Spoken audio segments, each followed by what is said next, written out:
Going on, everyone? Happy Saman. Happy All Hallows Eve. Today is the day where the veil from the other world and our world is the thinnest. I'm not going to get into the history of that or the astrology behind it. I want to actually talk about the Jesuits today. So, many of you know that Pope Francis is a Jesuit. In fact, he's the first Pope. He's known as the White Pope. He's the first Pope that was a Jesuit. What many of you do not know is that there is also what is known as the Black Pope, which is the head of the Jesuits. Okay? The head of the Jesuits. Here you see Adolfo Nicolas on the left and Pope Francis on the right. Adolfo Nicolas tells Pope Francis what to do because they are at the hip. They're both Jesuits, and the Society of Jesus has long been, let alone infiltrated, everything. So who are the Jesuits? Well, let's start with 1524, okay? That's when the Jesuits started by Ignatius de Loyola, okay?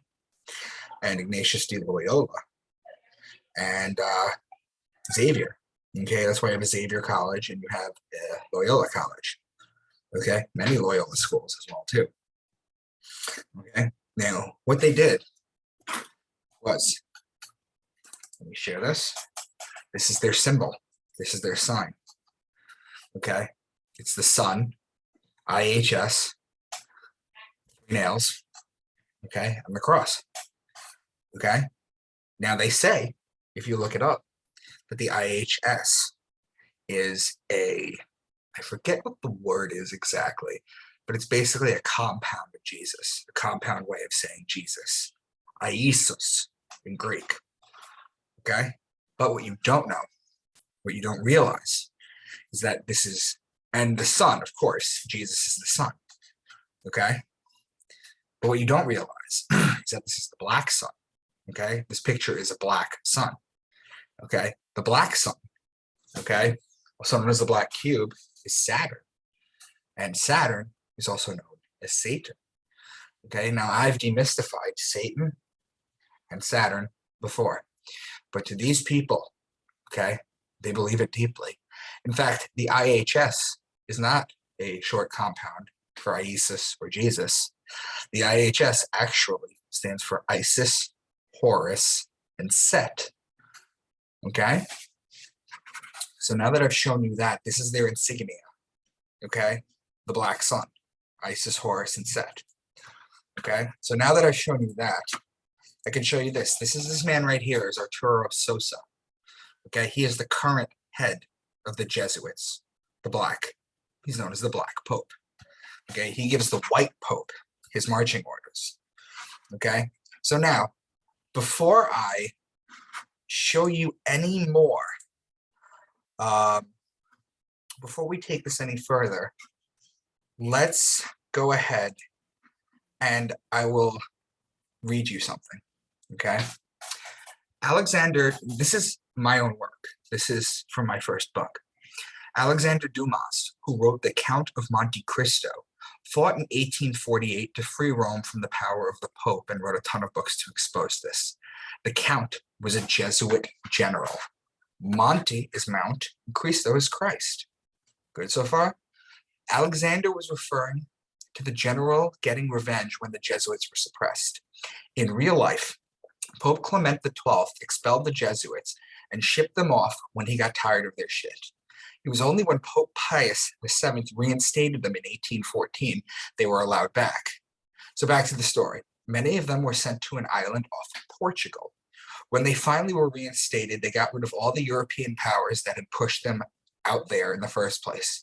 So when you read this book, The Count of Monte Cristo, keep in mind that it is really just a convoluted satire on the Jesuits getting their power back and not some Don Juan sexy time book. It's another allegory, just like the Bible has been shown to be. At the end of the book, the Count doesn't get what he wants, what we all crave, which is the love of another. He doesn't get the girl. He gets his power and everything he lost, but he does not get his lady. To have a woman and a family makes you vulnerable. It means anyone can use them against you. If you notice in the church, okay, none of the men in church are allowed to have families, okay? And I'm not talking about the deacons or the assistants. I'm not talking about them. I'm talking about if you're going to be a cardinal or a bishop, or if you're going to be in the Society of Jesus, you're going to be Pope, whatever you're going to do, you cannot have a family. Whereas, think about this for a second. Not only can you not have a family, okay, because family makes you weak and vulnerable, but think about this for a second, okay? In the United States, it is almost impossible to get politically elected unless you have a family, okay? And that's done for a specific reason. It's because they can use the leverage over you, okay? It means anyone can use them against you. Family always outweighs the choices of the general, and that's why they will never be married, which is why they are so powerful. Now, we're in a time where the first Jesuit Pope was ever elected. He's also the first Pope outside of Europe in over 1,300 years. Now, here's the thing that I ask. Have you ever wondered why a Pope has never been nominated for the Nobel Peace Prize? They tried to push it vigorously a little while back, and the committee ended up spurning them and giving it to a woman instead, to add insult to injury. Plus, you're talking the Supreme Court. 2/3 of them are Roman Catholic, and at least half of them were educated or hold adjunct professorships at Jesuit schools. Okay? Now, I'm the movie V for Vendetta, right? Many of you have seen it. Okay? Is there now any doubt why they watched The Count of Monte Cristo multiple times in the movie? Now think to the end. V could have stayed with Evie and sent the train with the explosives to cripple them all and blow up Parliament. But instead, he went as the idea, the movement, and ended up losing his life. The movement won, but he never got the woman. Okay? So, that being said, wanted to share that with you. Now, the other thing I wanted to share with you is this gentleman right here. Okay? Now, I've already told you that Pope Francis is the white pope who gets his orders from the black pope, Adolfo Nicholas. Now it's Arturo Sosa. Okay? They pale in comparison to the gray pope. This is him. This is Pepe Orsini. Okay? He is the gray pope. Okay? He is the one that rules everything. Okay? He is so far up at the top. Okay? You can't even believe. Everything goes through him. Okay? There's very few pictures of him. Okay? But I wanted to share that story with you and share this with you guys. Have a happy Halloween. Leave comments.